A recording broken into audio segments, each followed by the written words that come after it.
Finally tonight, a story from the PBS News Student Reporting Labs, our journalism training program for high school students. As part of our Canvas coverage, we featured some of the work from the Southern California PST Art Initiative that examines how science and art collide. Student reporter Ebony Shelley has now the story of two exhibitions at the Academy Museum of Motion Pictures that are part of PST and explore the relationship between movies and technology.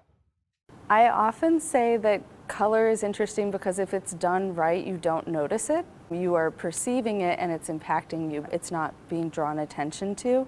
And so one of the things that we really hope with the exhibition is that it gives people a new understanding of what they're seeing on screen. The Academy Museum in Los Angeles, California, is exploring the intersectionality of movies and technology as part of the PST Art Initiative with two exhibitions. Color in Motion shows the history and subtlety of a color palette.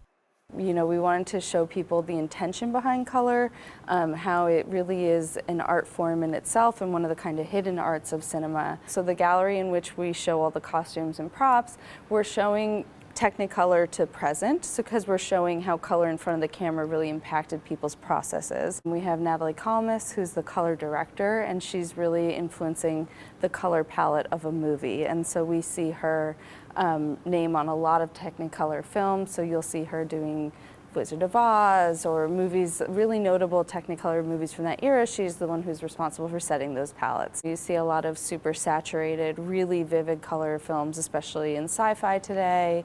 Just downstairs from Dorothy's Ruby Slippers, Cyberpunk envisions possible futures through cinema and showcases the lessons of sci-fi and advancing technology. I think one of the things that's fascinating for this exhibition is we're looking at different time periods depicting the future.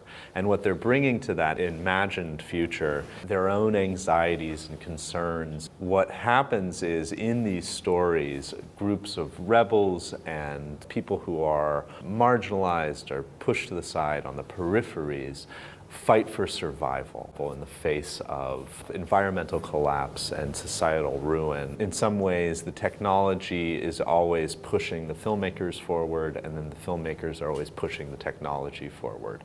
It's always trying to figure out something new, and in figuring that out, they are kind of inventing or requiring new technology. You have to come here and experience in person because it is immersive and exciting and seductive and amusing and fascinating in all the different ways that these films that we're trying to champion are.